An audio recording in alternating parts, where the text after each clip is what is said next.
Wentz Financial Group presents Zips Basketball Weekly with John Groce.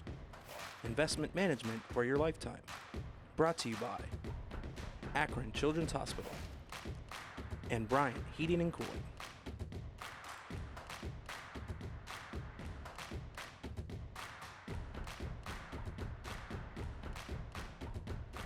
And now your host, Joe Dunn. Hello again, everyone, and welcome to Zips Basketball Weekly with head coach John Groce, brought to you all season long by the Wentz Financial Group. Well, right now the Zips are 13-6, 6-3 in the Mid-American Conference as they get set for a big Friday night home game against the Miami Redhawks. Hope to see you there. We're looking for our biggest crowd of the season. Nationally televised game, 6:30 tip-off. And Coach, let's stop right here because you've been coaching a long time. You're playing. You get a big crowd in there at any level of basketball. The players sometimes do things they don't think is possible, so that big home crowd is always important. Oh, it makes a huge difference, and our students have made a difference all year. They've just been tremendous. I thought the crowd we played in on Friday night at Toledo was it was a great crowd. So, you know, we're hoping to mimic that one and then some on Friday night. And obviously playing Miami, you know, really 2 times in 3 days. That's right. And we can talk more about that later in the show, but that's unique as well. And you and I have talked about that off the air. Exactly. That's a very unique schedule. As Coach said, we'll talk about that a little bit later. But right now, let's go up to the White North. That's right, all the way up to Mount Pleasant, Michigan. Coach, that's a long bus ride up there, but you guys played well and won the basketball game. We did. We did some good things. I mean, we found a way to win. I thought that guys made plays at key times. I thought Castaneda's been on a heck of a stretch here where he's been really, really consistent with what he does. Timely shot making, some key stops, and our guys continue to find ways to win during a really tough stretch of 5 games in 11 days. Let's go back up to Mount Pleasant, Michigan, pick up highlights for that win against Central Michigan. Coach, the one thing you worried about, we talked about it last week, the Chippewas hadn't played in about 2 weeks. And the one thing I saw, they had a lot of energy on defense, especially in that zone. Yeah, no, they look fresh, and we expected that. With the way COVID has been, Joe, the last 2 years, I mean, you just don't know. There's gaps in schedules, so sometimes you're seeing teams with guys that have a full roster, sometimes maybe a depleted roster, sometimes they look fresh. They may have put things in over 2 weeks of not playing, which they did. That's harder to prepare for, so you know, there's challenges either way, but, you know, I thought they did look fresh, came at us with a lot of energy early, and our guys were able to kind of fight through that.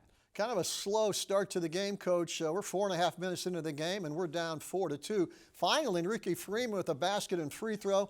I think the Zips have their first lead of the half at 8-7, so it was kind of a slow start. It was. I thought we were a little sloppy early. We had a basket or 2 here or there, as you mentioned, by Freeman, but we also had some turnovers. I thought we were just a little sloppy and a little sluggish the first 4 to 5 minutes, and then we started to figure it out. Exactly. As we said, the Chippewas in that 2-3 zone, and I talked to you after the game, Coach. That wasn't a surprise. They'd played a lot of zone prior to this game or not? They have, yeah. They've played more zone, really, than any team in our league, certainly than any we've prepared for to this juncture. So, you know, it was good for us. It gave us a chance to execute against it because you never know when you're going to see that. I thought our guys, for the most part, did a good job of executing the game plan. We got to the middle of the zone, got the ball to the high post, played out of there, and thought moved the ball pretty good and had high-quality shots against the zone. There we saw a nice three-pointer from Garvin Clark, then the floater in the lane by Xavier Castaneda, and you have your big lead, Coach, 27-20. Nice and you can see in the clips here, Joe, the ball's moving. In the first half, I thought our ball movement was exceptional, especially in transition before they could get the zone set. There you see the halftime lead. It's up to 7 at 31-24, and it stays an 11-point lead early in the second half. I think you're up 40-29. Brian Trimble with the three-pointer. And then momentum shifts a little bit, and they make a run at the Zips. Yeah, we made a few errors, a few mistakes. They made a run at us, which, you know, obviously teams will do that. But we were able to keep our poise and composure, continue to play through it, and make the necessary plays at the end. That was a great play there. I mean, Greg Tribble busted up a 3-on-1. I thought that was a huge play. I thought our execution of sets and then a couple out-of-timeout actions late in the game were big for us. Central gets the lead down to 1, I think twice in the second half, Coach, but you rally both times, get some big plays, and get a big three-point shot in front of the Akron bench late in the game. by, I think, Castaneda. It was that by one right Castaneda. in front of you. That was huge. So you saw the lob pass there from Tribble to Freeman, and then the next time we ran it out of the timeout, Greg read it perfectly. They pulled in to take away Freeman, skipped it to the opposite side of the floor, and Castaneda made that big three that you're alluding to, Joe. That was huge. It took it back to 2 possessions. And Enrique Freeman, I think, had a big play with under a minute to go, and the Zips win number 13 in the season, Coach. Yeah, no, you obviously keep finding a way, right, to win one game at a time and continue to learn and grow and get better through all that. So, every opportunity for us is a chance to get better, and that's kind of how we view it. There you see the final score. The Zips win that one 60-56, and they go 12 for 15 from the free throw line. That was big on the road. It was huge for us because that's an area where it's kind of been an Achilles heel for us at times. And as we get ready to head to this next game we're going to talk about, it hurt us. Exactly. So we've got to be better there. I always tell them championship teams do a good job on offense of taking care of the ball and making free throws. Free throws are hard for me, Joe, because I wasn't great at everything by any means, but I could make free throws. Okay. My family used to say, John, if you can't make a high percentage of your free throws, you're stealing money. So they're called free for a reason. Exactly. Those and layups. So I have high expectations for layup making and free throws, and we got to get a little bit better, in particular at the free throw line. Well, it was a long bus trip home, but it's a good bus trip after you win a game. They came back and got ready for Toledo with a nationally televised game this past Friday night. We're going to come back and look at highlights of that one right after this. The difference with Wentz Financial Group is that we do not have a cookie-cutter answer to any of our clients' needs. Every day is completely different in the market, and every client situation is unique. We value the opportunity and responsibility to manage the hopes and dreams of our 3,000 customers nationwide. Come see the difference Wentz Financial Group can make for your financial future. Wentz Financial Group. Investment management for your lifetime. This is my back before surgery, and then this was it after. These things are in my back right now, helping keep it straight so I get to go back to dance with my friends. How are you? Good, how are you? Good to see you, Chloe. From my perspective, there is nothing that I wouldn't let you do. Really, all the credit for how well you're doing is just you and how hard you've worked to get back to where you are. I'm really proud of you. Thank you. Welcome back to Zips Basketball Weekly. If you watched or listened to that Friday night game up at Toledo, the Zips and the Rockets saw a heck of a basketball game. And, Coach, as you mentioned, a great atmosphere. If you're a player and can't get ready to play in that atmosphere, you better check your blood pressure. That was quite an atmosphere. No question. Our guys obviously were excited to play. You're playing for, first place in the loss column, national television, great crowd, Friday night. So special opportunity. Continue to learn more and more about our team's resiliency, courage, and toughness throughout. I mean, what a comeback to cut it to 4 and had 3 straight offensive possessions that we could have shaved it to a 1-possession game or less, or maybe taken the lead and just didn't convert. But, there's some things certainly from the game that we've got to get better at. We'll be able to address that this week. Okay, right now let's go back up to Toledo. As Coach said, nationally televised game. Big crowd. Zips get off to a little bit of a slow start. The Rockets jump up 9-6, and then by 6 points at 16-10. And then young man by the name of Michael Dawson comes off the bench and really gives you a spark, Coach, in that first half. I thought he was tremendous with his effort, energy, and attitude, offensive rebounding, physical toughness, and obviously some timely shot making. Really battled. I thought he inspires one of the guys that I thought really inspired our team to really get it going in the comeback, especially in the second half, from 19 down to cut it to 4 at the under 4. As we said, Dawson, he came off the bench, had a big rebound, hit a 3-pointer. The Zips are down by only 2. It's going to be 17-15. There's still 11-19 to go in the first half. We're going to watch Enrique Freeman. There's Dawson with the long 3, Coach. Enrique Freeman had a basket inside. He had his normal double-double. So you see him go in there with that nice little right-handed hook shot. Yeah, no question. He's been so consistent. I mean, he has his 10th double-double on Friday night, and one of 13 players in college basketball to average a double-double. So, again, continues to produce at a really high level for us. You always talk, Coach, about maybe the final 3 or 4 minutes of the first half and the first 3 or 4 of the second half. And it was really a close game. Then with about 3.5 to go in the first half, they expand that lead a little bit on you. Yeah, they did. I thought the foul trouble of Freeman, obviously, we rolled the dice, we played him. He picks up his third. So Enrique doesn't play the last 3 minutes you're alluding to, and then he doesn't play the first 2 to 3 minutes of the second half before we had to take the timeout and get him back in the game. I thought that was the key separation juncture for Toledo that really kind of dictated how the rest of the game was played. And we've got to do a better job of keeping him on the floor, and he's got to do a better job of playing hard without fouling. Zips were down 46-37 at halftime. The one thing I noticed looking at those first half stats up at Toledo, boy, Toledo shot the ball so well, 61% from the field in the first 20 minutes. Yeah, too high, and they made some tough ones, but we also had some coverage mistakes, and our defense has got to get a lot better for us to peak out. Then the second half starts, Coach, and they go on a little bit of a run. I think they scored the first 7 points of the second half, and now you're down, I think, 15 or 16. And as I mentioned post-game, that's a long way back on the road. No, it sure is, but our guys, man, they fought back again. They've showed it time and time again, coming back from deficits to put ourselves in position to have an opportunity to win, whether it's West Virginia, Ohio State, Buffalo, Ohio at home, you name it. I mean, they've done it over and over and over. So we've got good courage, good resiliency. Execution needs to continue to be fine-tuned. We need to be a little sharper at the free throw line. We mentioned, Joe, it's hard to win on the road against an opponent the caliber of Toledo and go 13 for 23 from the free throw line. And obviously a couple of those were 1-and-1 misses. So it's just, hard. You've got to convert there. That's an important part of the game. Saw Brian Trimble with a couple threes. I think he had 3 straight three-pointers, Coach, and he got one of those hot streaks and almost single-handedly brought you back in the game. Yeah, he did, and we've had good ball movement. Here you see him just on the pass from Greg there to the top where there's some airspace. And when you give him airspace, he's tough to deal with. There he makes a tough 2.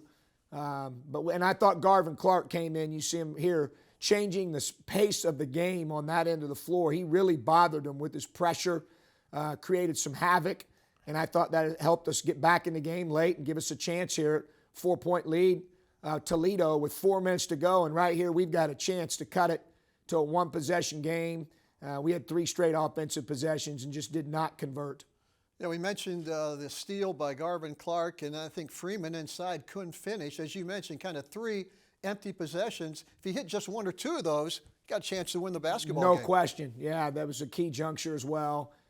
Obviously respect and appreciate our guys' fight to get back in it. Just needed to make a couple more baskets in that 3-possession stretch there, or I think it would have gotten really interesting. Zips lose by 8 on the road, 84-76. 4 players in double figures for you, though, Coach. Spread it out pretty well offensively. Yeah, we've done that all year. Yeah. 4 guys average double figures, and then Greg is like 7 to 8 points per game. So we've done that pretty well. I still think we're taking just 1 or 2 dribbles too many. Okay. Ball needs to move a little bit better. We need to create more open and easy shots for each other. We actually started to do that when we came back, and the ball had a little bit of synergy and energy, and we've got to continue to build off of that. The only time we will face Toledo in the regular season, Coach, the next time we play them, a lot more on the line then. Yeah, obviously you don't know what can happen between now and then, right, or if you play them again, but certainly playing a really good team in that environment on Friday night, I think was healthy for our team. It taught us a lot. And then this week with not having a game before we play Miami on national TV at home on Friday night gives us a chance to fine-tune some things in addition to preparing for Miami. We're going to come back, have our player awards, our player of the week, and our player on the rise. So don't go away. We're back right after this timeout.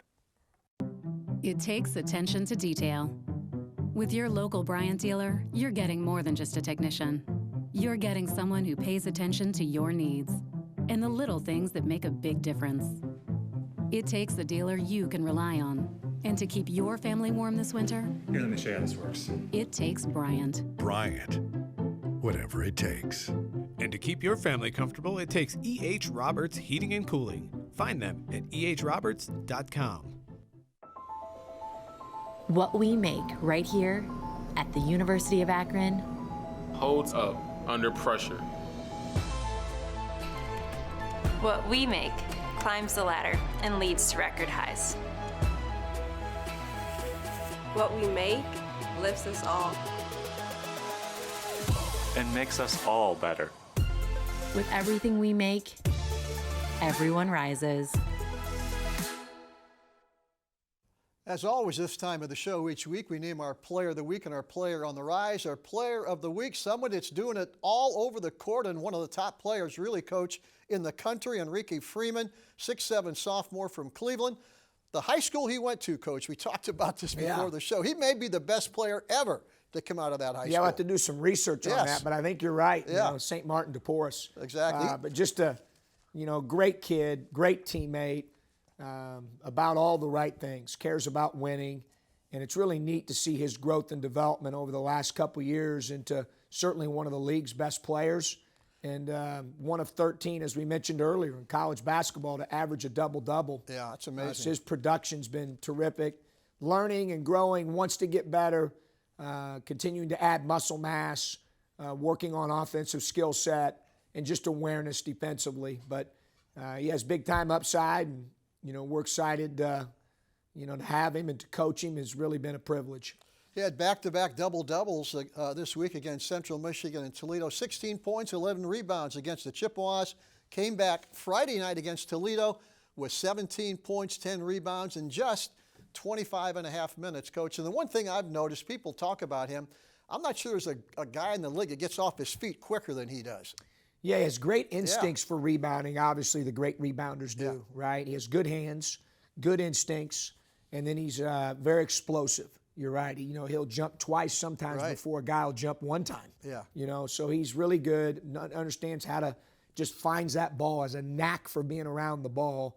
Certainly that's a skill, and it's been neat watching him. Obviously, he's a huge part of our defense because you could play great defense, Joe, but you have to finish it with a defensive rebound most of the time. Exactly. So he's a big part of it. Our player on the rise this week, a young man out of Huntington, West Virginia, Huntington Prep, Michael Dawson, about 6 feet 5.5, became one of the best 6 men in the Mid-American Conference this season. He came off the bench Friday night at Toledo, scored 14 points, pulled down 7 rebounds in just under 28 minutes of action. And, boy, he's instant energy and instant offense off the bench for you, Coach. No, he has been. He's been good. Just his attitude, his effort, his energy, his toughness. He's and continuing to get better. Obviously, defensively, he's really improved from when he first got here. And, he's a huge part of our team. But you're right. The biggest thing he brings is that energy, the toughness. It's contagious. Yeah. Guys feel that. That energy and enthusiasm he had on Friday night were a big part of the comeback. Yeah. You talk about coaching. You talked about this last week, those 50-50 balls, a ball on the floor, a contested rebound. He seems like he's in the middle of all that. He's the one guy, that consistently can come up with those just because he plays so hard. He's so physical. He's a seeker of contact. When I was in the Big Ten, I heard that phrase from Tom Izzo, and he's right. You're either a seeker or an avoider. And Mike Dawson's a seeker. Yeah. So we all like coaching seekers. Exactly. Congratulations to 2 young men that had our Player of the Week and our Player on the Rise. We're going to take a break, as we said. If you're a Zip fan, you've got to be at the Jar on Friday night. Miami comes to town, 6:30 tip-off, national TV audience, looking for our biggest crowd of the season. We're going to come back and talk about Miami right after this. Even if this is the three-point line, and this is the hoop, if this is home ice, and this is sticking the landing, kids will find a way to keep playing the sports they love, and we'll keep helping them. After an injury, Akron Children's is dedicated to getting your child back to the game as quickly and safely as possible, however they play it. Learn more at akronchildrens.org/sports. The difference with Wentz Financial Group is that we do not have a cookie-cutter answer to any of our clients' needs. Every day is completely different in the market, and every client situation is unique. We value the opportunity and responsibility to manage the hopes and dreams of our 3,000 customers nationwide.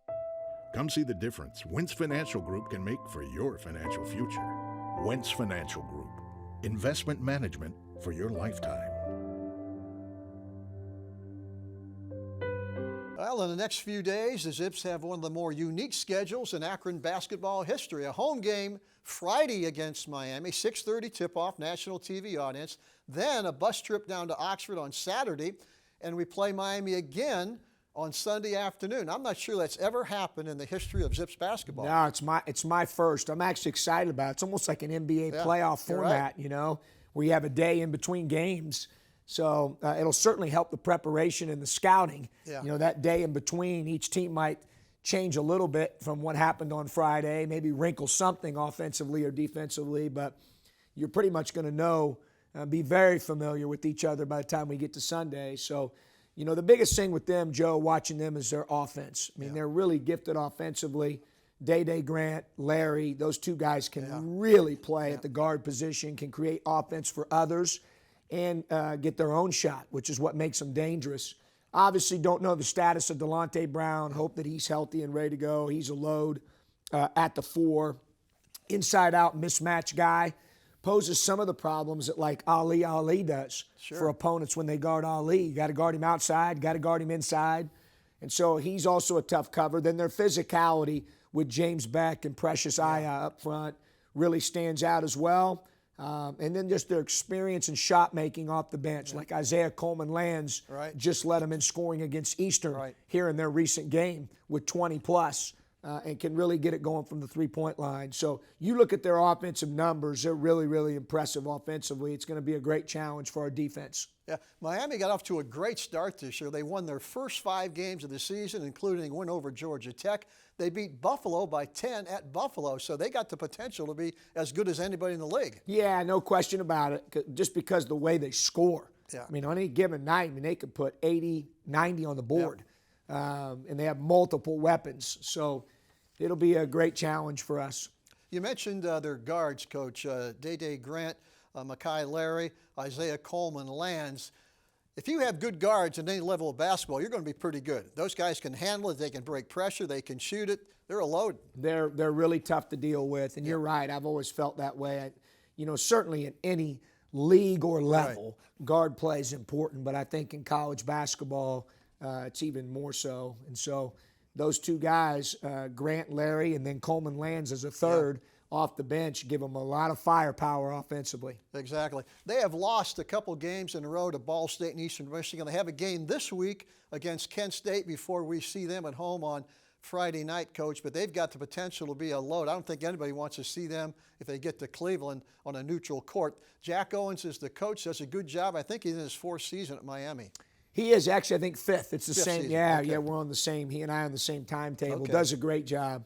I've known Jack since he was an assistant at Purdue and did a great job there. So got great respect for him, and we'll have to be ready to go. Yeah, you talked about almost like an NBA schedule. The Zips playing Miami at 6:30 Friday night at home, turning around and playing them in Oxford on Sunday afternoon. There's not a whole lot of time to make changes. You got to make some if you see things you're not ready for, though. That's why this week is so critical for us, Joe, because we have really just an odd schedule, right, with a week in between the Toledo game and the Miami game on Friday night. This will be our last time in a while where we get to make some maybe significant changes or wrinkles, because we already played the one stretch of 5 games in 11 days. We've got a couple more stretches coming up like that here real soon. So it's going to be game. And, we're looking forward to working on ourselves this week from what we've learned to this point and getting ready for Miami on Friday. Yeah. We're not going to talk much about Northern Illinois, but the Zips do fly, I think, down over to DeKalb, Illinois, and then play Northern Illinois on Tuesday. See, talk about a heck of a schedule. Perfect example. No, it's the stretch you're talking about, right? So you go Friday, Miami, Sunday, Miami, Tuesday, Northern, and then you come back and play the next Friday on national television as well in the rivalry game. So it's boom, boom, boom, boom, boom. The games are coming. Now, the players love it, right? I've always said coaches love practice, players love games, and there's a lot of games coming. So I know they'll be looking forward to that. Well, best of luck this week, Coach. We'll be back next week to talk about all those games. The head coach, John Groce. I'm Joe Dunn. Back next week with more Zips basketball. And remember, go Zips. Wentz Financial Group presents Zips Basketball Weekly with John Groce. Investment management for your lifetime. Brought to you by Akron Children's Hospital and Bryant Heating and Cooling.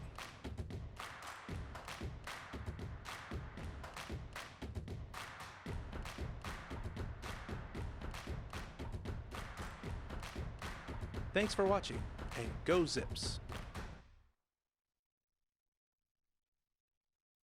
This has been a presentation from Learfield,